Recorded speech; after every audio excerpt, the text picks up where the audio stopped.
ஒரே ஒரு ஊரில் ஒரு ராஜா இருந்தார். அவர் பேரில் மக்களுக்கு ரொம்ப மரியாதை. அவ்வளவு நல்லா ஆட்சி புரிஞ்சுக்கிட்டு வந்தார். அவருக்கு வயசாகிட்டுது. அதனால் ஒரு நாள் அமைச்சரை கூப்பிட்டார். இதை பாருங்கள், எனக்கு வயசாகிட்டுது, அதனால் இந்த அரச பொறுப்பையெல்லாம் நீங்கள் ஏற்றுக்குங்க அப்படின்னார். அதுக்கப்புறம் ராணியை கூப்பிட்டார்.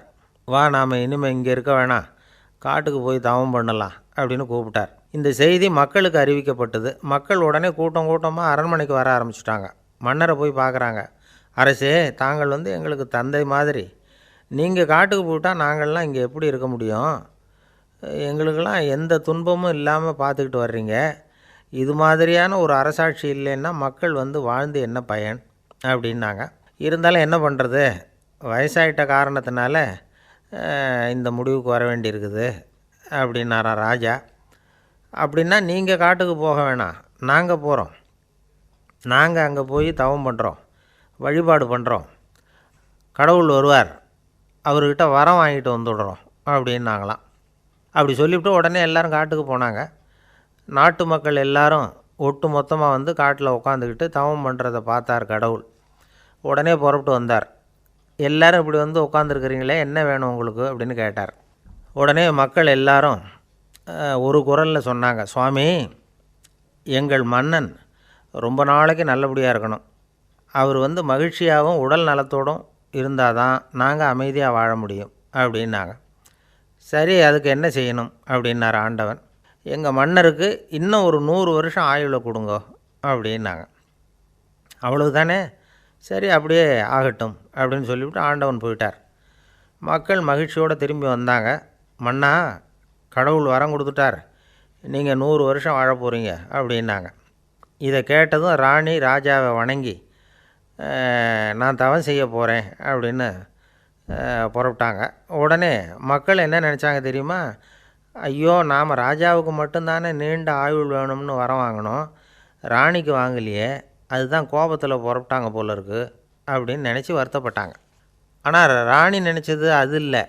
ராணி போய் தவம் பண்ணாங்க, கடவுள் காட்சி கொடுத்தார். இவங்க கேட்குறாங்க, சுவாமி, ராஜாவுக்கு மட்டும் 100 வருஷம் ஆயுள்னு வரம் கொடுத்துட்டீங்க, அப்படின்னா குடிமக்களும் 100 வருஷம் இருக்கணும். இப்படிப்பட்ட குடிமக்கள் இல்லைன்னா அப்படிப்பட்ட அரசன் இருந்து என்ன பிரயோஜனம் அப்படின்னாங்களாம். ஆண்டவன் பார்த்தார்.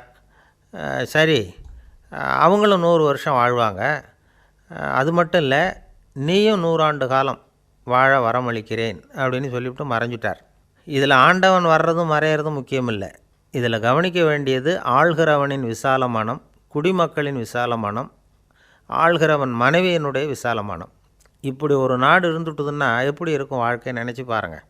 அதனால தான் பெரியவங்கள்லாம் சொல்கிறாங்க, இதய வாசல் திறந்தே இருக்கணும், இதயத்தின் கதவுகளை மூடாதீங்க அப்படின்னு சொல்லுவாங்க.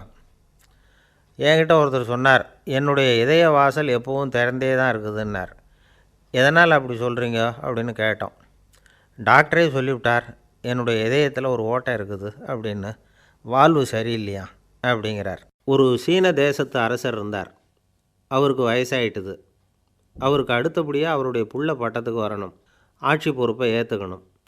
ஒரு நல்ல தலைவனுக்கு இருக்க வேண்டிய பண்புகள்லாம் தன்னுடைய மகனுக்கு இருக்கணும்னு விரும்பினார் அந்த அரசர்.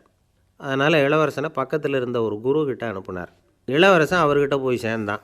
அந்த குரு என்ன பண்ணார் தெரியுமா?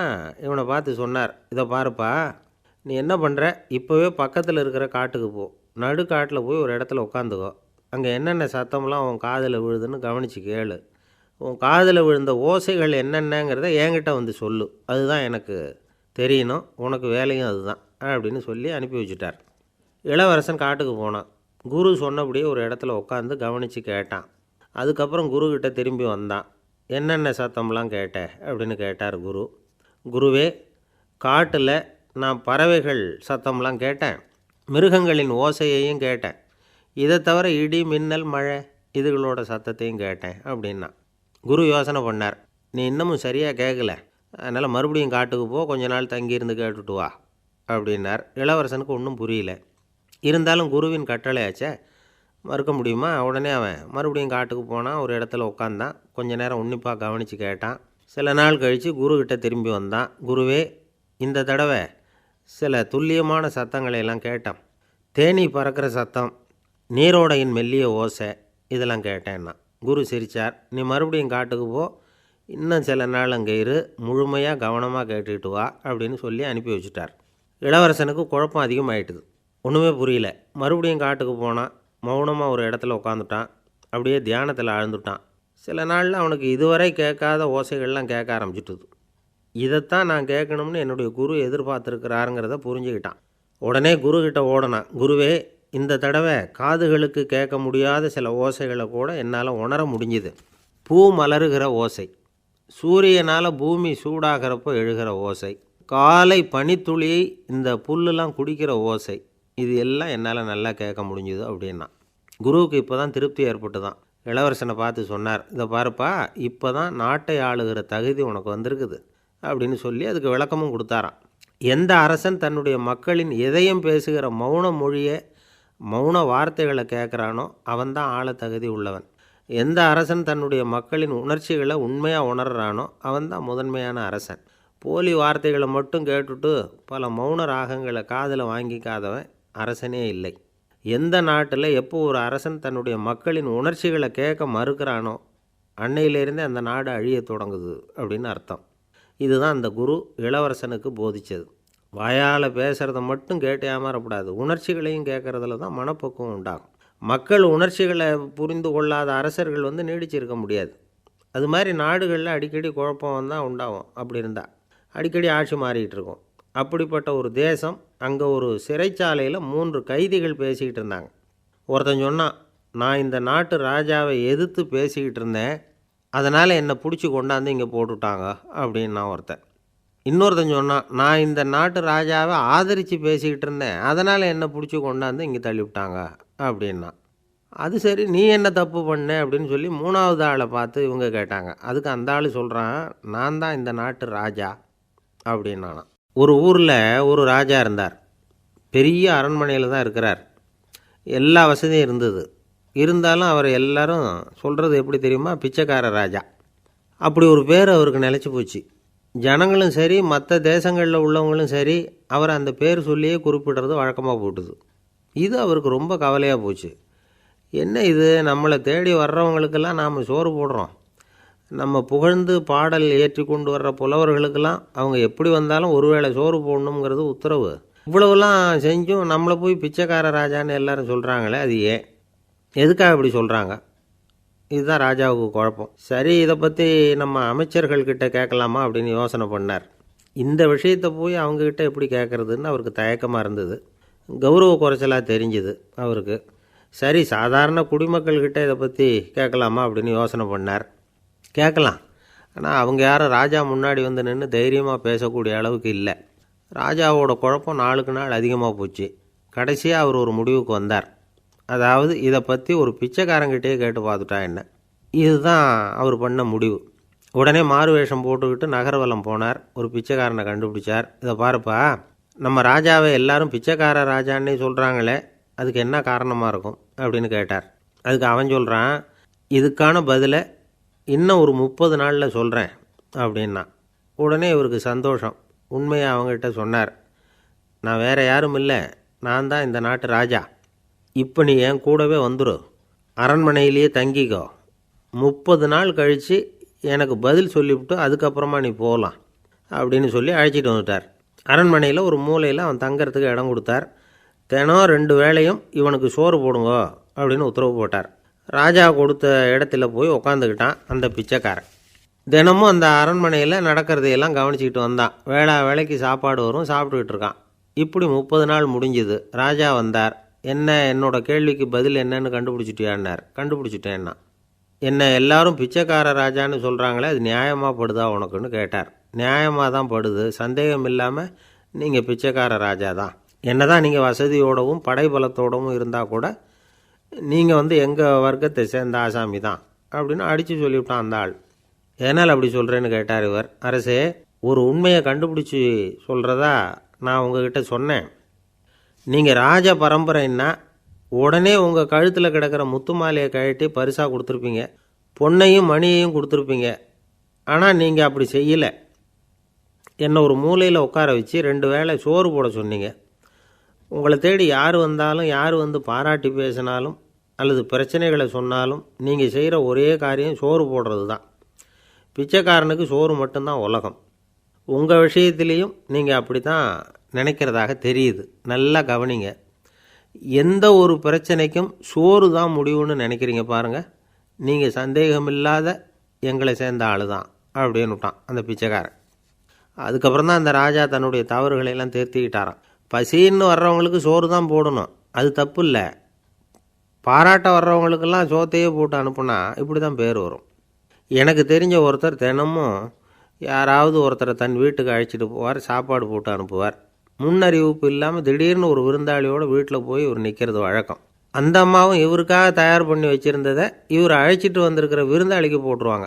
விருந்தாளி சாப்பிட்டுட்டு போனதுக்கப்புறம் இவர் மனைவிகிட்ட உனக்கு சிரமம் வேணாம் அப்படின்னு சொல்லிவிட்டு பக்கத்தில் உள்ள ஒரு ஹோட்டலுக்கு போய் காசு கொடுத்து சாப்பிட்டுட்டு வந்துடுவார். பல நாள் இப்படி நடக்கும். ஒரு நாள் அவரை தனியாக கூப்பிட்டுக்கிட்டு போய் ஏன் இப்படி பண்ணுறீங்கன்னு கேட்டோம்.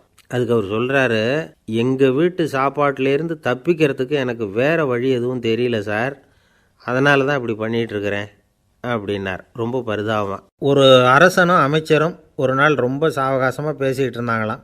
அரசன் அமைச்சரை பார்த்து ஒரு கேள்வி கேட்டிருக்கார்.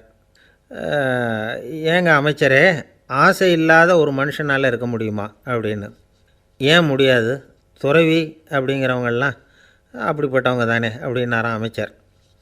அவங்கெல்லாம் உண்மையிலேயே ஆசையை விட்டவங்க தானா அப்படின்னு கேட்டாராம் ராஜா. அப்படி தான் இருக்கணும் அப்படின்னாராம் அமைச்சர். அப்படின்னா ஆசையே இல்லாத ஒரு உண்மையான துறவியை நான் பார்க்கணுமேன்னார். அது என்ன பிரமாதம், அதுக்கு நான் ஏற்பாடு பண்ணுறேன் அப்படின்னு விட்டார் இவர்.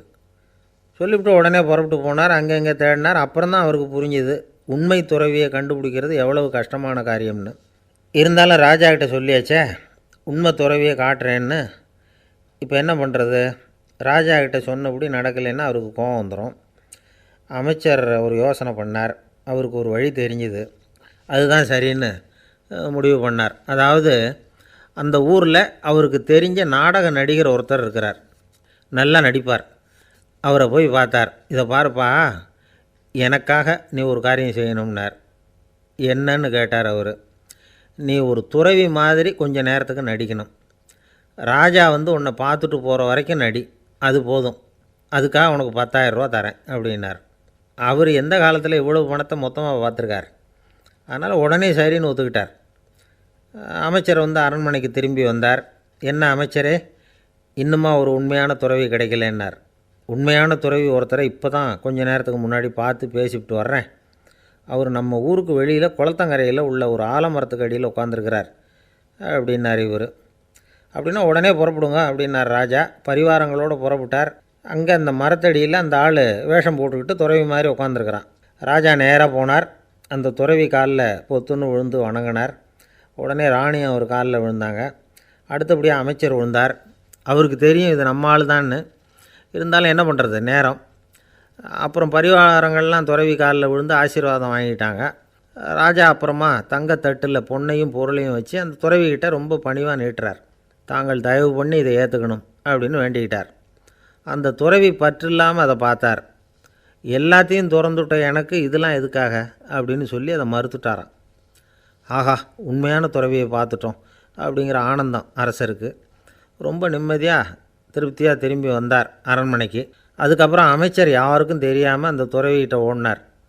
சொன்ன பிரகாரம் பணத்தை நீட்டினார். இந்தாப்பா, நான் உங்ககிட்ட சொன்னபடி 10,000 ரூபா பணம் எடுத்துக்கோ அப்படின்னார். அந்த ஆள் ராஜா கிட்ட சொன்னது மாதிரியே எல்லாத்தையும் திறந்துவிட்ட எனக்கு இதெல்லாம் எதுக்காக வேணாம் அப்படின்னு விட்டாரான்.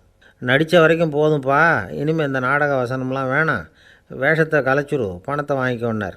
இல்லைங்க, இது வேஷம் இல்லை, இது வசனமும் இல்லை, இது உண்மை. கொஞ்ச நேரம் துறவி மாதிரி நடித்ததுக்கே இந்த தேசத்து ராஜா, ராணி, அமைச்சர், பரிவாரங்கள் எல்லாம் என் காலில் விழுந்து வணங்குறாங்க. அப்படின்னா உண்மையான துறவியாக இருக்கிறது எவ்வளவு பெருமையான விஷயம். நான் உண்மையான துறவியாக ஆக போகிறேன், அப்படி முடிவும் பண்ணிட்டேன் அப்படின்னார் அந்த நடிகர். வேஷம் கூட எப்படிப்பட்ட விளைவுகளை உண்டு பண்ணுது பார்த்தீங்களா. நம்மால் ஒருத்தன் ரொம்ப வசதியாக தான் இருந்தான். ஒரு நாள் அவன் சொத்து பூரா திருட்டு போயிட்டுது. அதுக்கப்புறம் இவன் துறவி மாதிரி ஆகிட்டான். ஊர் ஊராக சுற்றினான். ஒரு குருநாதரை தேடி கண்டுபிடிச்சான். அவர்கிட்ட சீடனாக சேர்ந்துக்கிட்டான். அவனை பார்த்து ஒருத்தர் கேட்டார், நீ உண்மையான சீடன் தானான்னு. இல்லைங்க, சீடன் மாதிரி நடிச்சுக்கிட்டு இருக்கிறேன் அப்படின்னா. அது குரு துரோகம் இல்லையா அப்படின்னு கேட்டார் அவர். இல்லைங்க, நான் பண்ணது குரு துரோகம் இல்லை, என் குரு பண்ணது தான் துரோகம் என்னுடைய பணத்தை கொள்ளையடித்தது இவர் தான். அதை எங்கே வச்சுருக்காருன்னு கண்டுபிடிக்கிறதுக்காக தான் இவர்கிட்ட வந்து சீடனாக சேர்ந்துருக்கிறேன் அப்படின்னா. அரேபிய நாடு, அங்கே ஒரு ஆட்சி தலைவர், அரேபிய நாட்டு ஆட்சி பொறுப்பை ஏற்றுக்கிட்டவர். அவர் வந்து ஆட்சி பொறுப்பை ஏற்றுக்கிட்ட பிறகு ஒரு நாள் ஒரு தெருவில் நடந்து போய்கிட்டு இருந்தார். அவர் தோளில் ஒரு பெரிய துணி மூட்டை, அதை சுமந்துக்கிட்டு கடத்தெருவை நோக்கி அவர் போய்கிட்டு இருக்கிறார். வழியில் அவரை சந்தித்தார் உமர். அவர் கேட்டார், கலீஃபா அவர்களே, எங்கே புறப்பட்டுட்டீங்க அப்படின்னு கேட்டார். கலீஃபான்னா ஆட்சித்தலைவர்னு அர்த்தம். இதுக்கு அவர் சொன்னார், நான் வந்து துணி வணிகம் செய்கிறவன், அதனால் துணி வியாபாரம் செய்கிறதுக்காக போயிட்டுருக்கிறேன்னார். நீங்கள் இப்போ இந்த நாட்டுக்கு ஆட்சித்தலைவர், ஆட்சி பொறுப்பில் இருக்கிறீங்க, நீங்கள் வியாபாரம் செய்ய போட்டால் அரசு பணிகளை செய்கிறது யார் அப்படின்னு கேட்டார் அவர். நான் அரசு பணிகளை மட்டுமே செஞ்சுக்கிட்டு இருந்தால் என் குடும்பத்தை காப்பாற்றுறது யார் அப்படின்னு கேட்டார் அவர். இப்படி கேட்டவர் யார் தெரியுமா? அவர் தான் அபூபக்கர், இறை தூதர் முகமது அவர்களுக்கு பிறகு கலீஃபாவாக தேர்ந்தெடுக்கப்பட்டவர். அப்போலாம் ஆட்சி தலைவர்களுக்கு சம்பளம்னு எதுவும் கிடையாது. இந்த பிரச்சனையை எப்படி தீர்க்கிறதுன்னு யோசனை பண்ணார் உமர். அபு உபைதா அவர்கள்கிட்ட அழைச்சிட்டு போனார். அவர் யாருன்னா, அவர் தான் பொது நிதி கருவூலத்தின் பொறுப்பாளர். அவர்கிட்ட பிரச்சனையை சொன்னார். இது மாதிரி ஆட்சி தலைவருக்கு பொது நிதியிலிருந்து ஊதியம் அளிக்க முடியுமான்னு கேட்டார். பொது நிதி விதிகளின்படி அதுக்கு சாத்தியம் இல்லைன்னு சொல்லிவிட்டார் அவர். சரி, வேறு ஏதாவது வழி இருக்குதான்னு கேட்டார் உமர். அபு உபைதா கொஞ்சம் யோசனை பண்ணி பார்த்தார். அப்புறமா சொன்னார், மக்காவிலிருந்து மதீனாவுக்கு குடிபெயர்ந்து வந்த அகதிகளுக்கு நிதி உதவி அளிக்கிறதுக்கு விதிகளில் இடம் இருக்குது. அப்படி பார்த்தா அபூபக்கரும் அகதி தானே, அதனால் எல்லா அகதிகளுக்கும் கொடுக்கறது மாதிரியே அவருக்கும் ஒரு தொகை அளிக்கலாம்னார். கலீஃபா அபூபக்கருக்கு இந்த அகதி உதவித்தொகையைத்தான் கொடுத்துட்டு வந்தாங்களாம். குடும்ப செலவுக்கு அது போதுமானதாக இல்லை. இருந்தாலும் கலீஃபாங்கிறதுக்காக மற்ற அகதிகளை விட அதிகமாக தொகையை பெற அவர் விரும்பலை. மார்பு பக்கம் கிழிஞ்சிருந்த ஒரு மேலாடையை தான் அவர் அணிஞ்சிருந்தார். அவருடைய துணைவியார் அஸ்மா, அவங்க ஒரு நாள் தேன் அருந்த ஆசையாக இருக்குன்னாங்களாம். நமக்கு கிடைக்கிற ஊதியம் குடும்ப செலவுக்கே போதுமானதா இல்லையே, இந்த நிலையில் தேன் வாங்கிறதுக்கு காசுக்கு நான் எங்கே போவேன்ருக்கார் அவர். கொஞ்ச நாள் கழித்து அவங்க ஒரு தொகையை அவர்கிட்ட கொடுத்து தேன் வாங்கிட்டு வர சொன்னாங்களாம். இவருக்கு ஆச்சரியம், ஏது இந்த பணம்னு கேட்டிருக்காரு. நீங்கள் தினமும் குடும்ப செலவுக்காக கொடுத்துக்கிட்டு வந்த பணத்தில் கொஞ்சம் கொஞ்சமாக மிச்சப்படுத்தி வச்சேன்னாங்களாம். அபூபக்கர் அந்த பணத்தை எடுத்துக்கிட்டு நேராக பொது நிதி கருவூல பொறுப்பாளர்கிட்ட போனார். இந்த பணத்தை பொது நிதியில் சேர்த்துருங்க, இது அதிகப்படியாக எனக்கு தரப்பட்டு வந்த ஊதியம், அடுத்த மாதத்துலேருந்து இந்த தொகையை குறைச்சிங்கன்னு வேறு சொல்லிவிட்டாராம். பசியை தணிக்க தேவையான அளவு உணவு, ஒரு ஜோடி உடை, இதை தவிர கூடுதலாக மக்கள் பொது நிதியிலிருந்து வாங்கிக்கிறதுக்கு என் குடும்பத்தாருக்கு உரிமை இல்லை அப்படின்னு சொல்லி கண்டிப்பாக சொல்லிவிட்டாராம். அவர் வாங்கிட்டு வந்த இந்த குறைந்த ஊதியம் கூட அவர் மனசை உறுத்திக்கிட்டே இருந்தது. கடைசி நேரம் அவர் தம்முடைய மகள் ஆயிஷா அவர்களை அழைச்சார். மகளே, இதுவரைக்கும் பொது நிதியிலிருந்து நான் வாங்கிட்டு வந்த தொகை என்னுடைய இதயத்தில் பாரமாக அழுத்திக்கிட்டு இருக்கு. என் தோட்டத்தை விற்று அதில் வர்ற பணத்திலேருந்து நான் இதுவரைக்கும் வாங்கிட்டு வந்த ஊதிய தொகையை கணக்கு போட்டு பொது நிதியில் சேர்த்துவிடு அப்படின்னாராம். பதவி ஏற்கிறதுக்கு முன்னாடி தன்கிட்ட இருந்ததை விட இப்போ கூடுதலாக என்ன சொத்து இருக்குன்னு பார்த்துருக்கார். ஒரு ஒட்டகம், ஒரு கோப்பை, ஒரு பணியாள். இதையும் வந்து அடுத்தபடியாக கலீஃபாவா வர்றவர்கிட்ட ஒப்படைச்சிருங்க அப்படின்னு விட்டாராம். அதே மாதிரி அடுத்து வந்த உமர்கிட்ட ஒப்படைச்சாங்க. அப்போ உமர் சொன்னாராம், அபூபக்கரே, இந்த முன்மாதிரியால் உங்களுக்கு பிறகு இந்த ஆட்சி பொறுப்பை ஏற்கிறவர்களை பெரும் நெருக்கடிக்கு ஆளாகி விட்டீங்க அப்படின்னு சொல்லி ரொம்ப கண் கலங்கினாராம். கடைசியாக அபூபக்கர் தன்னுடைய குடும்பத்தாருக்கு விட்டு சென்ற சொத்து ஒரு படுக்கை விரிப்பு, ஒரு போர்வை, அவ்வளவுதான். இது வந்து சிந்திக்க வேண்டிய ஒரு செய்தி. ஒரு ஊரில் ஒரு மன்னர் இருந்தாராம். அமைச்சர் வந்து அவர்கிட்ட சொன்னாராம், மன்னா, நம்ம ராஜ்யத்தில் இனிமே லஞ்ச ஊழலே இருக்காதுன்னாராம். ஆஹா, அப்படின்னா ஊழல் பேர் வழிகளையெல்லாம் நாடு கடத்தியாச்சா அப்படின்னு கேட்டிருக்காரு மன்னர். இதுக்கு அவர், அப்படி இல்லைங்க, இனிமேல் கொடுக்கறதுக்கு ஜனங்கள்கிட்ட பணமே இல்லை அப்படின்னாராம். காசி மாநகரத்தை பிரம்மதத்தன் அப்படிங்கிற ராஜா ஆட்சி பண்ணிட்டு வந்தார். அவர் ஒவ்வொரு வருஷமும் ஒரு திருவிழா நடத்துறது வழக்கம். எல்லா தேசத்திலிருந்தும் எல்லா வகையான ஜனங்களும் அதில் வந்து கலந்துக்குவாங்க. ஒரு சமயம் அது மாதிரி விழா நடந்துக்கிட்டு இருந்தது. வைகுண்டத்திலேருந்து தேவலோகத்திலேருந்து நிறைய தேவகுமாரர்கள்லாம் காசி நகருக்கு அப்போது வந்திருந்தாங்க. அதில் முக்கியமாக ஒரு 4 தேவகுமாரர்கள், அந்த 4 பேரையும் சுற்றி ஏகப்பட்ட கூட்டம். அப்படி என்ன விசேஷம் அவங்கக்கிட்ட அப்படின்னா, மற்றவங்கள விட அவங்க முகம் அழகாக இருந்ததா அப்படி பார்த்தா அப்படியும் இல்லை. அவங்க அணிஞ்சிருந்த மலர் மாலைகள் தான் அதுக்கு காரணமாக. அந்த மலர்கள்லேருந்து அப்படி ஒரு அபூர்வமான நறுமணம். இதுக்கு முன்னாடி இப்படி ஒரு நறுமணத்தை அந்த ஊர் ஜனங்க அனுபவிச்சதே இல்லை. அதுதான் அந்த 4 பேரையும் சுற்றி கூட்டம். எல்லோரும் கேள்வி கேட்க ஆரம்பித்தாங்க. உடனே அந்த 4 தேவகுமாரர்களும் எல்லாருக்கும் தெரியும்படியாக வானத்தில் எழும்பி கொஞ்சம் உயரமாக நின்றுக்கிட்டாங்க. கீழே நின்றுக்கிட்டு இருந்த அரசன்லேருந்து ஆண்டி வரைக்கும் ஒருத்தர் பாக்கி இல்லாமல் ஒரே குரலில் எல்லாரும் அவங்கள பார்த்து, எங்களுக்கும் இது மாதிரி மாலையை போட்டுக்கணும்னு ஆசையாக இருக்குது, அதுக்கு நீங்கள் தான் அருள் பண்ணணும் அப்படின்னு கேட்டுக்கிட்டாங்க. மாலை போட்டுக்கிறதுனா எல்லாருக்கும் ஆசையாக தானே இருக்கும். அந்த 4 தேவகுமாரர்களில் ஒருத்தர் புத்தர் பிரான். அவர் சொன்னார், பூலோகவாசிகளே, நான் சொல்கிறத கொஞ்சம் பொறுமையாக கேளுங்க. கக்காரு அப்படிங்கிற கற்பக விருஷத்தின் மலர்களால் தொடுக்கப்பட்டது இந்த மாலை. இதுக்கு நிறைய சக்தி உண்டு. எந்த காலமும் இது வாடாது, வாசனையும் குறையாது. ஆனால் இதை அணிந்து கொள்கிறதுக்கு சில தகுதிகள் தேவை அப்படின்னார். என்ன தகுதி அது சொல்லுங்களேன் அப்படின்னு ஏக காலத்தில் எல்லாரும் சத்தம் போட்டாங்க. தீய இயல்புகள் உள்ளவங்க, இழிந்த சிந்தனை, இழிந்த செயல் உள்ளவங்க இந்த மாலையை அணிய முடியாது அப்படின்னார். அவ்வளோதான். கூட்டத்தில் சத்தம் போட்டவங்கள்லாம் மெதுவாக அப்படி அடங்க ஆரம்பிச்சிட்டாங்க. இன்னொரு தேவகுமாரன் சொன்னார், அடுத்தவங்க பொருளை அபகரிக்காதவன், அடுத்தவங்களுக்கு கெடுதல் பண்ணக்கூடிய பொய் பேசாதவன், பேராசையினால் கெட்ட வழியில் பொருள் ஈட்ட நினைக்காதவன் இந்த மாலையை போட்டுக்கலாம் அப்படின்னார். கூட்டத்திலிருந்து யாரும் முன்னுக்கு வரல. ஒரே ஒரு ராஜகுரு மட்டும் கொஞ்சம் முன்னாடி வந்தார். பெரியவர், படித்தவர். அவர், எனக்கு தகுதி இருக்குது அந்த மாலையை போட்டுக்கிறதுக்கு அப்படின்னார். வேறு ஒன்றும் இல்லை, பொய் சொல்லியாவது அந்த மாலையை வாங்கிக்குவோமே அப்படின்னு முடிவு பண்ணிட்டார் அவர். அவ்வளோதான், மாலையை வாங்கிட்டார். அடுத்த தேவகுமாரன் பேசினார்.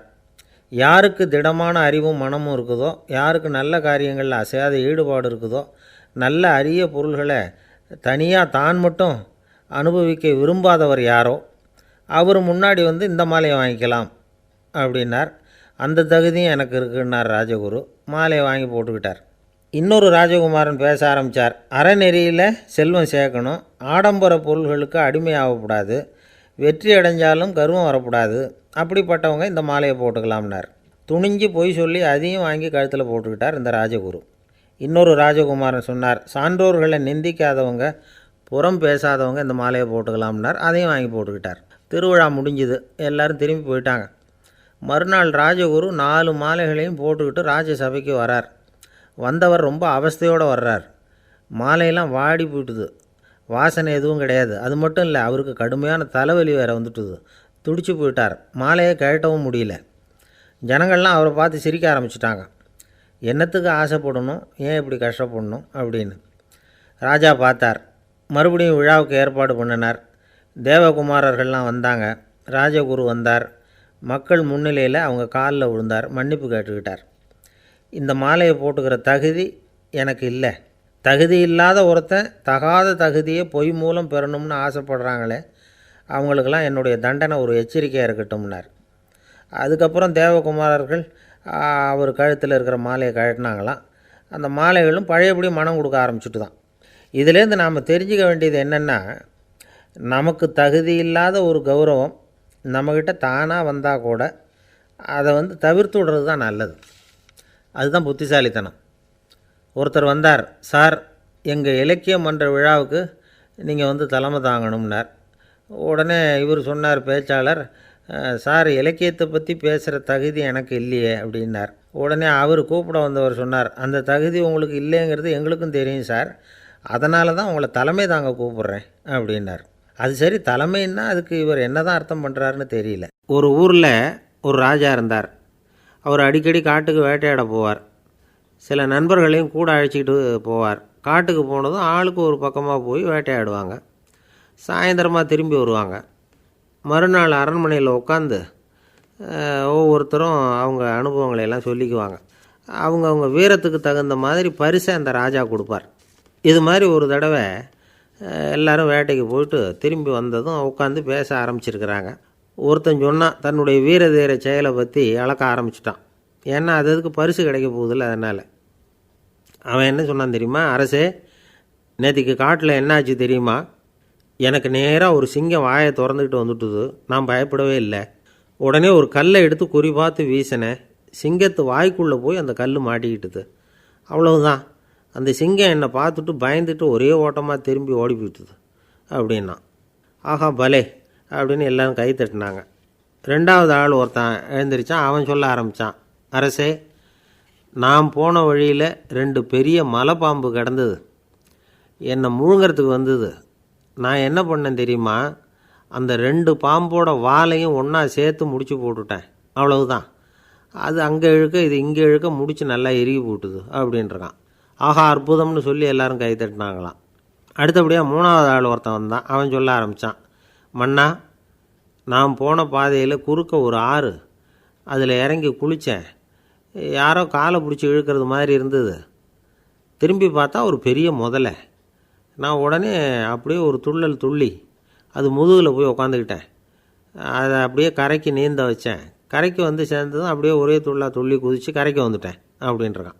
அவன் தன்னுடைய வீரத்தை அப்படி சொல்லியிருக்கான். அடடா எப்பேற்பட்ட வீரம் அப்படின்னு எல்லாரும் கை தட்டினாங்களாம். 4வது ஆள் எழுந்திரிச்சான். மன்னா, நான் போன இடத்துல ஒரு கரடி வந்து என்னை துரத்த ஆரம்பிச்சுட்டுது. நான் ஒரு மலை உச்சிக்கு வந்துட்டேன். அதுக்கப்புறம் ஒரு அடி எடுத்து வச்சாலும் அதில் பாதாளத்தில் விழ வேண்டியது தான். அந்த நேரம் பார்த்து ஒரு பெரிய ராட்சச கழுகு அந்த பக்கமாக பறந்து வந்தது. நான் உடனே அப்படியே உயர எழும்பி அந்த கழுகோட காலை பிடிச்சிக்கிட்டேன். அப்படியே தொங்கிக்கிட்டே வந்தேன். ஒரு நல்ல இடம் வந்ததும் தொப்புன்னு கீழே குதித்து நடந்து வந்துட்டேன்னா. இதுக்கும் எல்லோரும் கை தட்டுறாங்க. கடைசியாக ஒரு ஆள் எழுந்திரிச்சான். அரசே, நான் வந்து போன வழியில் ஒரு பெரிய யானை குறுக்க வந்தது. பயங்கரமாக சத்தம் போட்டுக்கிட்டே வந்தது. நான் பயந்து ஓடலை. உடனே என்ன பண்ணேன் தெரியுமா? அந்த யானையோட வாலை பிடிச்சி தூக்கினேன். தலைக்கு மேலே தூக்கி கரன்னு சுற்றினேன். வேகமாக சுற்றி வீசி எறிஞ்சேன். அவ்வளவுதான். அதே ஸ்பீடில் அந்த யானை மேலே போக ஆரம்பிச்சுட்டுது. இன்னும் கூட அது போய்கிட்டே தான் இருக்குது, கீழே விழவே இல்லைன்னா. இதை கேட்டதும் ராஜாவுக்கு கோபம் வந்துட்டுது. என்ன முட்டாள்னு நினச்சிக்கிட்டு பேசுகிறியா? யானையை வந்து நீ வாலை பிடிச்சி தூக்குன, அதை நான் நம்பணுமா அப்படின்னார். உடனே இவன் பணிவாக பதில் சொன்னான். அரசே, ஒரு சிங்கத்து வாயில் கல் மாட்டிக்கிட்டதை நம்புறீங்க, மலைப்பாம்பு வாலை பிடிச்சி முடிச்சு போட்டதை நம்புறீங்க, முதல்ல முதுகில் சவாரி பண்ணதையும் நம்புறீங்க, கழுகு காலை பிடிச்சிக்கிட்டு பறக்கிறதையும் நம்புறீங்க. அப்படி நம்புகிறப்போ நான் சொன்னதை மட்டும் நம்பக்கூடாதா அப்படின்னு கேட்டானான். பொய் சொன்னவங்கெல்லாம் தலையை தொங்க போட்டுக்கிட்டாங்களாம். ராஜா அவங்கள பார்த்து சொன்னாராம், நீங்கள் எல்லாரும் என்னை முட்டாளாக்கியிருக்கிறீங்க. கடைசியாக பேசின இவன் தான் எனக்கு உண்மை எது பொய் எதுங்கிறத புரிய வச்சிருக்கிறான். இவன் தான் உண்மையான தைரியசாலி அப்படின்னு சொல்லி அவனுக்கே பரிசையெல்லாம் கொடுத்து பாராட்டினாராம். இப்படி ஒரு கதை. உண்மையை நிலைநாட்டுகிறவன் தான் உண்மையான வீரன் அப்படிங்கிறத இதிலிருந்து நாம் புரிஞ்சுக்கணும். இந்த காலத்துல எல்லாம் பொய் சொன்னால் தான் பழைக்க முடியுங்கிறது ஒரு சில பேரோட நம்பிக்கை. ஒரு அப்பாவுக்கு தன் மகனுக்கு பொய் சொல்ல தெரியலையேங்கிற கவலை. பொய் சொன்னால் தான் இந்த உலகத்தில் பிழைக்கலாம், ஆனால் இவனுக்கு அது தெரியலையே, அதனால் இவனை அழைச்சிட்டு போய் நடுக்கடலில் விட்டுட்டு வந்துடுவோம் அப்படின்னு அழைச்சிட்டு புறப்பட்டான். கடற்கரைக்கு போனான். மகனுக்கு சந்தேகம், எங்கேப்பா என்னை அழைச்சிட்டு போகிறேன்னு கேட்டிருக்கான். கடலில் மீன் பிடிக்க கற்றுக் கொடுக்க போகிறேன் உனக்கு அப்படின்னானா. நான் ஏற்கனவே மீன் பிடிச்சிட்டேனேன்னானா இவன் மகன். எங்கே அதுன்னு கேட்டிருக்கான் அப்பங்காரன். சுட்டு சாப்பிட்டுட்டேன்ருக்கான் புள்ள. அப்பங்காரன் பார்த்தான், சரி நம்ம புள்ள பொழைச்சிக்கோ அப்படின்னு சொல்லி திருப்பி அழைச்சிட்டு வந்துட்டானா. ஒரு ராஜா ஊரெல்லாம் சுற்றி பார்த்துட்டு வரலாம்னு ஒரு நாள் புறப்பட்டு போனார். ஒரு இடத்துல தறி நெசவு வேலை ரொம்ப மும்முரமாக நடந்துக்கிட்டு இருந்தது. ஒரு பெரியவர் தறியால் நெசவு வேலை செஞ்சுக்கிட்டு இருந்தார். பக்கத்தில் ஒரு அழகான பொண்ணு உட்காந்து நூலை சுற்றிக்கிட்டு இருக்குது. ராஜா அந்த பெரியவரை பார்த்து யார் இந்த பொண்ணுன்னு விசாரித்தார். ராஜா அப்படி கேட்டதும் அவருக்கு ரொம்ப பெருமையாக போயிட்டுது. ஏன்னா உட்காந்துருந்தது அவரோட மகள். அரசே, இது என்னுடைய மகள். இவ வேகமாக நூல் திரிக்கக்கூடியவள். வைக்கோலை எடுத்து இவ திரிச்சா கூட அது எல்லாம் பவுனழையாக வெளியில் வரும் அப்படின்னு ஒரு ராசி இவளுக்கு அப்படின்னு ரொம்ப பெருமையாக ராஜா கிட்ட சொன்னார். ராஜா இதை கேட்டதும் அசந்துட்டார். அப்படியா, இவ்வளவு அழகும் சாமர்த்தியமும் உள்ள இந்த பொண்ணு என்னோட வரட்டுமே, இவளை என் மருமகளாக ஆக்கிக்கிறேன் அப்படின்னார் ராஜா. அந்த பெரியவருக்கு ஒன்றும் புரியல. ஏதோ கொஞ்சம் பெருமையாக சொல்ல போக அது இப்படி ஆகிட்டுதே அப்படின்னு கவலைப்பட்டார். இருந்தாலும் ராஜா பேச்ச தட்ட முடியுமா, மகளை அனுப்பி வச்சுட்டார். ராஜா அந்த பொண்ணை அரண்மனைக்கு அழைச்சிட்டு வந்தார். அங்கே ஒரு அறையில் வச்சு பூட்டி விட்டார். அந்த ரூமு நிறைய வைக்கோலை கொண்டாந்து போட்டு அடைச்சாங்க. 3 ராட்டைகள் வேறு வச்சுருந்தாங்க. நாளைக்கு பொழுது விடியறதுக்குள்ளே நீ இந்த வைக்கோலையெல்லாம் தங்க இழைகளாக மாற்றி காட்டணும். நாளைக்கு காலம்புறம் வந்து நான் இந்த அறை கதவை திறப்பேன். உன் தகப்பன் சொன்னது மாதிரி எல்லாம் தங்கமாக மாறி இருக்கணும், இல்லைன்னா நீ உயிர் தப்ப முடியாது அப்படின்னு உத்தரவு போட்டார். பாவம் அந்த பொண்ணு என்ன பண்ணும், பகல் பூரா அழுதுகிட்டே உட்காந்துருக்குது. ராத்திரி பூராவும் தூக்கம் வரல. மறுநாள் அதிகாலை நேரத்தில் யாரோ கதவை தட்டுற சத்தம் கேட்டுது. பயந்துக்கிட்டே கதவை திறக்கிறா. திறந்து பார்த்தா வெளியில் 3 அவலட்சணமான பெண்கள். ஒருத்திக்கு கால் அகலமாக முறை மாதிரி இருக்குது, இன்னொருத்திக்கு கட்டை விரல் கரண்டி மாதிரி பெருசாக இருக்குது, 3ஆவது பொண்ணுக்கு உதடு தடித்து ரப்பர் மாதிரி தொங்கிக்கிட்டு இருக்கு. யார் நீங்கள், உங்களுக்கு என்ன வேணும் அப்படின்னு கேட்குது இந்த பொண்ணு. நாங்கள் உங்களுக்கு உதவி செய்கிறதுக்கு தான் வந்திருக்குறோம் அப்படின்னு சொல்லி உள்ளே வந்தாங்க. உட்காந்தாங்க. கொஞ்ச நேரத்துக்குள்ளே உள்ளே இருந்த வைக்கோலையெல்லாம் தங்க இழைகளாக மாற்றி கொடுத்துட்டு போயிட்டாங்க. காலையில் ராஜா வந்தார், பார்த்தார். ஆகா பேஷுனார். இன்னும் கொஞ்சம் வைக்கோலை கொண்டாந்து அந்த ரூமில் போட சொன்னார். இந்த வைக்கோலையும் இன்றைக்கி தங்கமாக மாற்றிவிடு, நாளைக்கு மறுநாள் உனக்கும் இளவரசனுக்கும் கல்யாணம்னு சொல்லிவிட்டார். இன்றைக்கி ராத்திரி அந்த 3 பொண்ணுங்களும் வந்தாங்க. வைக்கோலை பொண்ணு இழைகளாக மாற்றினாங்க, புறப்பட்டாங்க. இந்த பொண்ணு அவங்க காலில் விழுந்து வணங்கினா. என் உசுரை காப்பாற்றினீங்க, உங்களுக்கு நான் என்ன கைமாறு செய்ய போகிறேன் அப்படின்னா. பயப்படாத, நீ விரும்பினா எங்களுக்கு ஒரு உதவி செய்யலாம். உன்னுடைய கல்யாணத்துக்கு நாங்கள் 3 பேரும் வரோம். நீ எங்களை வரவேற்று ராஜாக்கிட்டேயும் இளவரசர்கிட்டையும் நாங்கள் உன்னோட பெரியப்பா பொண்ணுங்கன்னு சொல்லி அறிமுகப்படுத்தி வை, நாங்கள் விருந்து சாப்பிட்டுட்டு போயிடுறோம் அப்படின்னாங்க. ரொம்பவும் சந்தோஷமாக சரின்னு ஒத்துக்கிட்டா. கல்யாண நாள் வந்தது. கல்யாணம் ரொம்ப கோலாகலமாக நடந்துக்கிட்டு இருக்கு. எல்லா தேசத்து ராஜா ராணிகளும் வந்துக்கிட்டு இருக்கிறாங்க. அந்த 3 அவலட்சணமான பொண்ணுங்களும் சேர்ந்தாங்க. யார் இவங்கன்னு கேட்டார் ராஜா. என் பெரியப்பா பொண்ணுங்க அப்படின்னா அந்த பொண்ணு. காலும் உதடும் கட்டை விரலும் ஏன் இப்படி உங்களுக்கு அவலட்சணம் ஆயிட்டுது அப்படின்னு கேட்டார். அதுக்கு அந்த பொண்ணுங்க பதில் சொன்னாங்க. என்ன செய்கிறது, ஓயாமல் வைக்கோலை நூற்று ஒருத்தியோட கட்டை விரல் அப்படி கரண்டி மாதிரி ஆயிட்டுது. நாக்கில் தொட்டு தொட்டு திரிச்சதுனால ஒருத்தியோட உதடு அப்படி ஆயிட்டுது. காலால் கட்டையை அழுத்தி அழுத்தி தறி போட்டதுனால இன்னொருத்தையோட கால் அப்படி ஆயிட்டுது. உங்கள் மருமகளாக வந்திருக்கிற இந்த பொண்ணு அந்த 3ஐயுமே செய்ய தெரிஞ்சவ தான். என்ன ஆக போதும் இன்னும் கொஞ்ச நாளில் அப்படின்னாங்க. அவ்வளவுதான். ராஜா பயந்துட்டார். அம்மா, இன்னையிலேருந்து நீ இளவரசனின் மனைவி.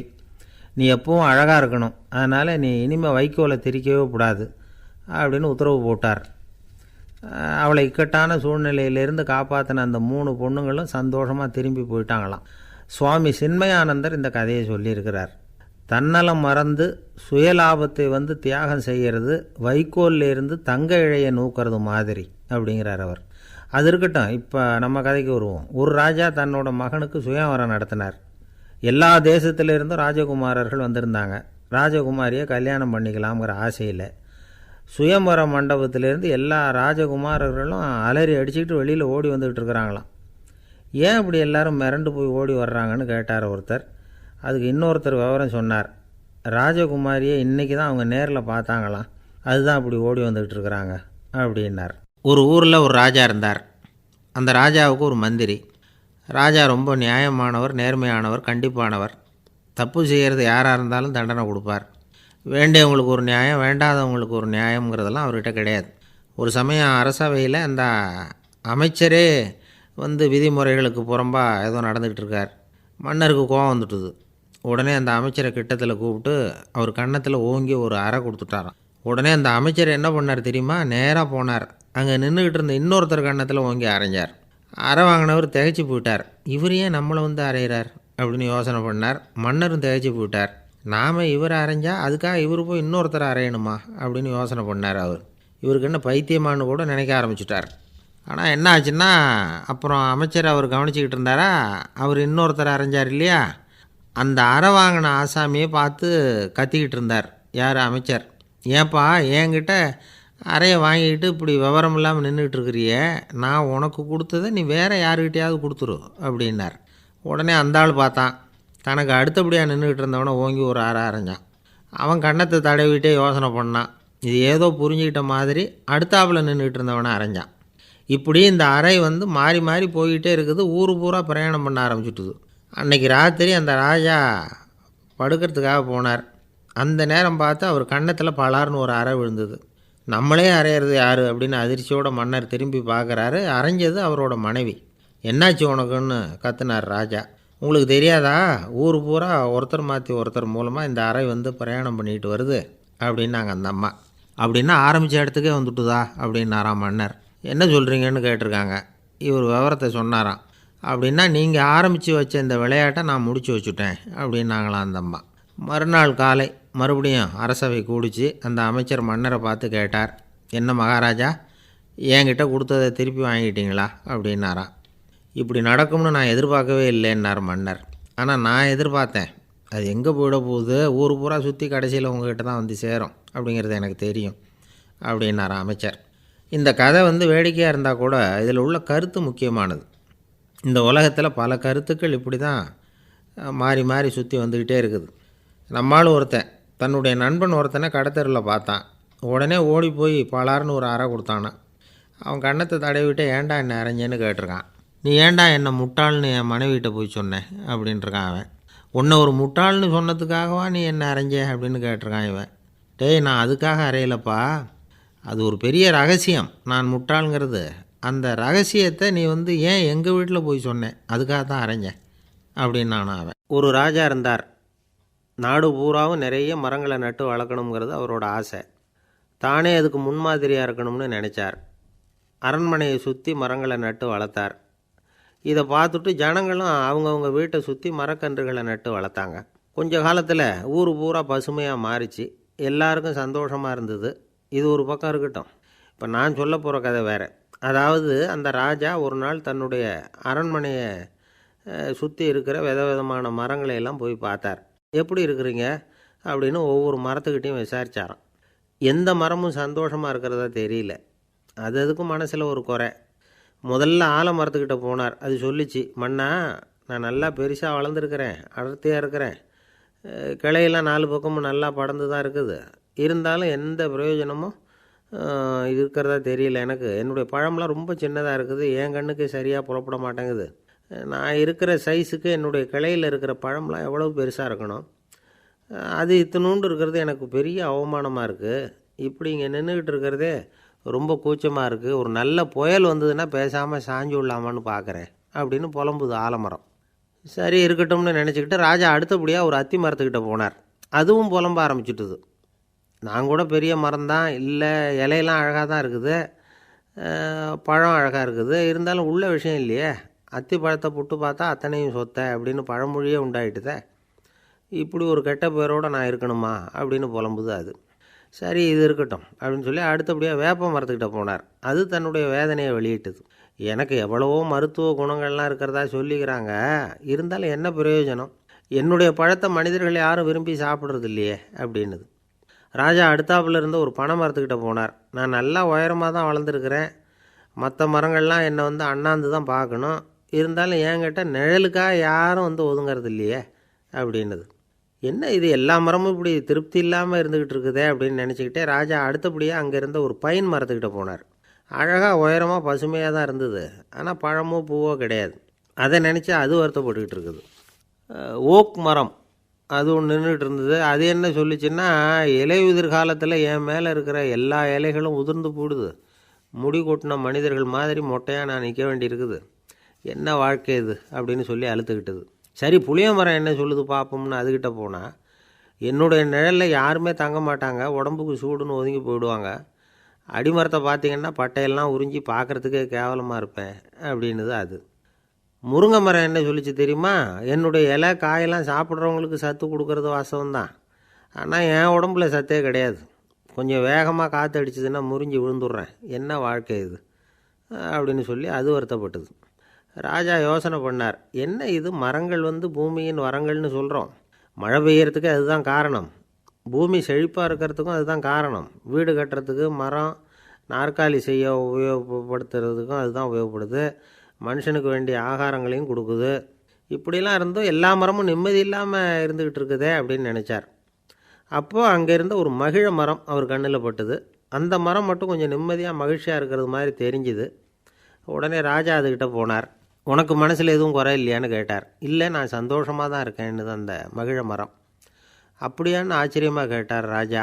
ஆமாம் மன்னா, இந்த இடத்துல நீங்கள் ஒரு முருங்கை மரத்தையோ வேப்ப மரத்தையோ கூட நட்டிருக்கலாம், ஆனால் இந்த இடத்துல நடுறதுக்கு என்ன தேர்ந்தெடுத்துருக்குறீங்க, அதுவே எனக்கு பெருமை, அதுவே எனக்கு திருப்தி அப்படின்னு தான் மகிழ மரம். மகிழ மரம் சாதாரணமாக தான் இருக்கும், இளம் மஞ்சள் நிறத்தில் பூக்கள், அது காய்ந்தும் மனம் வீசும். மகிழ மரம் மாதிரி மன திருப்தியோடு வாழறதுக்கு நாம் கற்றுக்கணுமா. நாம் இந்த உலகத்தில் ஒரு நாயாவோ நரியாவோ கூட பிறந்திருக்கலாம், மனுஷனாக பிறந்திருக்கிறோம், அதுவே பெருமை தானே. இந்த நிறைவு தான் மகிழ்ச்சியின் ரகசியம். ஒரு பையன் அப்பா கிட்ட போய், அப்பா நீங்கள் இந்த உலகத்தில் ஒரு மனுஷனாக பிறந்தது என்னோட அதிர்ஷ்டம் நானா. ஏண்டா அப்படி சொல்கிறேன்னு இருக்கார் அப்பா. நீங்கள் ஒரு கரடியாக பிறந்திருந்தா இந்நேரம் நானும் ஒரு கரடி குட்டியாக தானே இருந்திருப்பேன் அப்படின்னு நானா பையன். ஒரு ஊரில் ஒரு ராஜா இருந்தார். அவர் ஒரு பூனை வளர்த்தார். ரொம்ப செல்லமாக அவர் அந்த பூனையை வளர்த்தார். அவர் என்ன பண்ணுவார் தெரியுமா? இரவு நேரத்தில் அந்த பூனையோட தலையில் ஒரு விளக்கை வச்சுருவார். அந்த பூனை ரொம்ப ஜாக்கிரதையாக அந்த விளக்கு கீழே விழுந்துடாமல் பார்த்துக்கும். தலையை ஆட்டாமல் ரொம்ப நிதானமாக ராஜா பின்னாடி நடந்து போய்கிட்டே இருக்கும். அந்த விளக்கு வெளிச்சத்தில் எல்லா வேலைகளையும் செஞ்சுருவார். கையில் ஒரு விளக்கை தனியாக எடுத்துகிட்டு போக வேண்டிய அவசியமே இல்லை. விளக்கை தூக்கிட்டு போகிற வேலையை அந்த பூனை பார்த்துக்கும். அதனால் ராஜாவுக்கு அந்த பூனை மேலே ரொம்ப பிரியம். மந்திரிகளையெல்லாம் கூப்பிட்டு அவங்கக்கிட்ட சொல்லுவார், பார்த்தீங்களா இந்த பூனை எவ்வளவு விசுவாசமாக நடக்குது, என் பேரில் எவ்வளவு மரியாதை பார்த்தீங்களா அதுக்கு அப்படிம்பார். இதை கேட்டுவிட்டு அங்கேருந்து அமைச்சர்களில் ஒருத்தர் சொன்னார், மன்னா நீங்கள் சொல்கிறது சரிதான், இருந்தாலும் இந்த பூனையோட விசுவாசத்தை நாம் கொஞ்சம் சோதித்து பார்க்க வேண்டியிருக்கு அப்படின்னாராம். சரி, உங்கள் ஆசையை ஏன் கெடுக்கணும், நல்லா சோதித்து பாருங்கள் அப்படின்னு சொல்லிவிட்டார் ராஜா. உடனே அந்த அமைச்சர் என்ன பண்ணார் தெரியுமா? எங்கேயோ புறப்பட்டு போனார். ஒரு 5-6 எலிகளை பிடிச்சிக்கிட்டு வந்தார். அரண்மனையில் ராஜா ஏதோ வேலை பார்த்துக்கிட்டு இருக்கிறாரு. பக்கத்தில் அந்த பூனை ரொம்ப பணிவாக நின்றுக்கிட்டு இருக்குது. அது தலையில் விளக்கு எரிஞ்சிக்கிட்டு இருக்கு. அமைச்சர் தான் பிடிச்சிக்கிட்டு வந்த எலிகளை அந்த பூனை பார்வையில் படுறது மாதிரி எதிரில் விட்டார். அந்த எலிகள்லாம் அங்கேயும் இங்கேயும் ஓட ஆரம்பிச்சிது. அதை பார்த்தது பூனை, அவ்வளவுதான். தலையில் இருக்கிற விளக்கை பற்றியும் கவலைப்படலை, ராஜாவை பற்றியும் கவலைப்படல. ஒரே பாய்ச்சலாக பாஞ்சு எலிகளை துரத்த ஆரம்பிச்சுட்டுது. தலையில் இருந்த விளக்கு எங்கேயோ போய் விழுந்தது, அணைஞ்சு போச்சு. இருட்டில் ராஜா தடுமாற ஆரம்பிச்சுட்டார். இந்த சமயத்தில் அந்த அமைச்சர் மறுபடியும் விளக்கை ஏற்றினார். வெளிச்சம் வந்தது. அதுக்கப்புறம் அந்த அமைச்சர் பேசினார், அரசே, பூனையோட விசுவாசத்தை பார்த்தீங்களா? எலி அது கண்ணில் படுற வரைக்கும் தான் விசுவாசமாக இருந்தது. அது மாதிரி எலியை பார்த்ததும் எல்லாத்தையும் விட்டுட்டு அதை துரத்த ஆரம்பிச்சுட்டு பார்த்தீங்களா? தான் அந்த பூனையை பற்றி நினச்சது தப்புங்கிறது அதுக்கப்புறம் தான் அந்த ராஜாவுக்கு புரிஞ்சுதான். சரி, இப்போ எதுக்கு இந்த கதையெல்லாம் அப்படிங்கிறீங்களா? இந்த பூனை மாதிரி தான் நம்ம மனசும். மனசை எவ்வளவு தான் பயிற்சி கொடுத்து பக்குவமாக வச்சுருந்தாலும் பார்க்குறதுக்கு பரமசாது மாதிரி தான் இருக்கும். பார்க்க வேண்டியதை பார்த்துட்டுதுன்னா பாஞ்சிரும். இந்த பூனை மாதிரி புலன் இன்ப பொருள்கள் கிட்டாத வரைக்கும் மனம் அடங்கி இருக்கிறது மாதிரி தான் தெரியும். கொஞ்சம் வாய்ப்பு கிடைச்சாலும் அது குதிக்க ஆரம்பிச்சிடும், தப்பு பண்ண ஆரம்பிச்சிடும். பெரிய பெரிய முனிவர்கள் வாழ்க்கையில் நடந்த வீழ்ச்சி இதை தான் நிரூபிக்குது. புலன்களின் ஆற்றல் அதிகம். அதனால் மனக்கட்டுப்பாடு பயிற்சிகளில் ரொம்ப எச்சரிக்கையாக இருக்கணுங்கிறார் சுவாமி சிவானந்தர். மது பழக்கத்தையே விட்டுவிட்டேன்னு உறுதியாக இருப்பான். கடை கண்ணில் பட்டுவிட்டதுன்னா கால் அவனை கேட்காமலே இழுத்துக்கிட்டு உள்ளே போயிடும். இதுதான் மனசுங்கிறது. அதுதான் அந்த ராஜா வளர்த்த பூனை. நம்மால் ஒருத்தன் அந்த ராஜா பூனை தலையில் விளக்க வச்சது மாதிரி இவன் தன்னுடைய தலையிலேயே ஒரு விளக்கை ஏற்றி வச்சுக்கிட்டு என்னத்தையோ தேட ஆரம்பித்தான். தேடிக்கிட்டு இருக்கிறான். தலையை ஆட்டாமல் நிதானமாக நடந்து ரொம்ப நேரமாக தேடிகிட்டு இருக்கிறான். அந்த சமயம் அங்கே வந்த ஒருத்தர், என்னத்தை தேடுறீங்கன்னு கேட்டார். அதுதான் மறந்து போச்சு அப்படின்னு இழுத்தான். சரி, கொஞ்சம் இப்படி உட்காருங்க, ஞாபகம் வந்ததும் தேட ஆரம்பிக்கலாம் அப்படின்னார் அவர். இவன் கொஞ்ச நேரம் உட்காந்து யோசித்தான். அப்புறம் திடீர்னு எழுந்திரிச்சான். ஞாபகம் வந்துட்டுதுன்னா. என்னன்னு கேட்டார். எங்கள் வீட்டில் இருந்த விளக்கை எங்கே வச்சேன்னு தெரியல, அதை தான் தேடிக்கிட்டு இருக்கிறேன், ஏற்றி வைக்கலாம்னு பார்க்குறேன் அப்படின்னா. ஒரு காலத்தில் பிரஷ்யா அப்படின்னு ஒரு தேசம் இருந்தது. இப்போ ஜெர்மனி இருக்குல்ல, இதோட பெரும்பகுதி ஒரு காலத்தில் பிரஷ்யாங்கிற பேரில் இருந்தது. அப்போ அதுக்கு அரசராக இருந்தவர் மகா ஃப்ரெடரிக், அதாவது ஃப்ரெடரிக் தி கிரேட் அப்படின்னு சொல்லுவாங்க. அந்த ராஜாவுக்கு ஒரு சந்தேகம். நாம் பல வகையான வரிகளை விதித்து வசூல் பண்ணுறோம், அப்படி பண்ணியும் வருமானம் குறைஞ்சிக்கிட்டே போகுதே, இதுக்கு என்ன காரணமாக இருக்கும்? இதுதான் அவருக்கு ஏற்பட்ட சந்தேகம். ஒரு சமயம் அந்த அரசர் தம்முடைய அமைச்சர்களையும் பிரபுக்களையும் தளபதிகளையும் கூப்பிட்டு ஒரு விருந்து வச்சார். விருந்து முடிஞ்சதும் அவங்கள பார்த்து இந்த சந்தேகத்தை கேட்டார். வரிகள் அதிகமாக விதித்து வருமானம் குறையறதுக்கு என்ன காரணம் அப்படின்னு கேட்டார். பல பேருக்கு இதுக்கு சரியாக பதில் சொல்ல தெரியல. அனுபவசாலியான ஒரு தளபதி எழுந்திரிச்சார். அரசே, அது எப்படிங்கிறத இப்போ உங்களுக்கு காட்டுறேன்னார். உடனே ஒரு பெரிய பனிக்கட்டி ஒன்றை தன்னுடைய கையில் எடுத்தார். அதை அப்படியும் எப்படியும் திருப்பி பார்த்தார். அப்புறம் அடுத்தவர்கிட்ட கொடுத்தார். அவரும் அதை அப்படியும் இப்படியும் திருப்பி பார்த்துட்டு அடுத்தபடியாக இருந்தவர்கிட்ட கொடுத்தார். இப்படியே இதை ஒவ்வொருத்தராக பார்த்துட்டு ஒவ்வொரு கையாக மாறி கடைசியில் மன்னர் கைக்கு போய் சேர்ந்தது. மன்னர் கைக்கு அந்த பனிக்கட்டி போய் சேர்ந்தப்போ அது கொஞ்சம் கொஞ்சமாக உருகி ஒரு பட்டாணி கடலை சைஸுக்கு ஆகிட்டுது.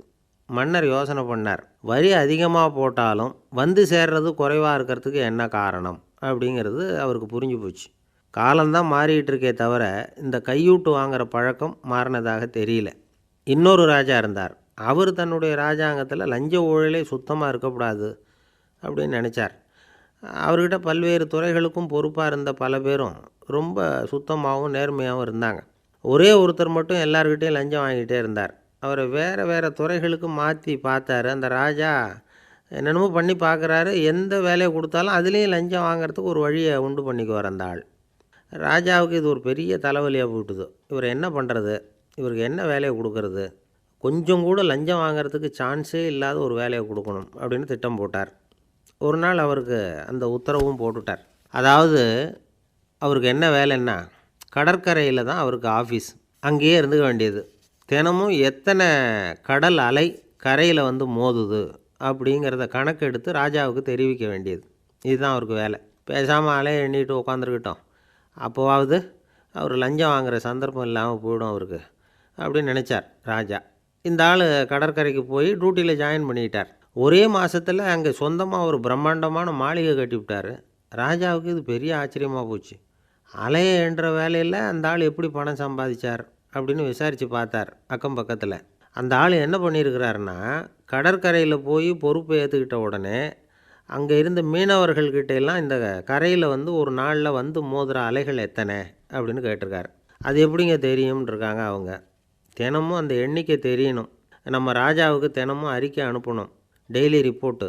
தவறுனா நீங்கள் இந்த கடலில் போய் மீன் பிடிக்கிறதுக்கு ராஜாவோட அனுமதி கிடைக்காது அப்படின்ட்டுருக்கார். உடனே மீனவர்களும் பயந்து போட்டாங்க. கடலுக்கு போகிறதுக்கு அனுமதி இல்லைன்னா பட்டினி கிடக்கிறது மாதிரி ஆகிடுமே. மெதுவாக அந்த ஆளுகிட்ட போனாங்க, காதோட காதாக சொன்னாங்க, ஐயா, எங்களால் வந்து கடல் அலையை வந்து எண்ண முடியாது. தினமும் எங்களால் முடிஞ்சதை உங்களுக்கு பணமாக கொடுத்துட்றோம். நீங்கள் தான் ராஜா கிட்ட சிபாரிசு பண்ணி நாங்கள் தொடர்ந்து மீன் பிடிக்கிறதுக்கு அனுமதி வாங்கி கொடுக்கணும் அப்படின்னு வேண்டிக்கிட்டாங்க. பணம் தினமும் வந்து சேர ஆரம்பிச்சுட்டுது. பதவியில் மற்ற பதவியோட இந்த பதவி எவ்வளவோ மேல் அப்படின்னு நினச்சிட்டான் அந்த ஆள். அது மட்டும் இல்லை, தயவு பண்ணி என்னை இந்த இடத்த விட்டு மாற்றி விடாதீங்க சார் அப்படின்னு வேற கேட்க ஆரம்பிச்சிட்டானா.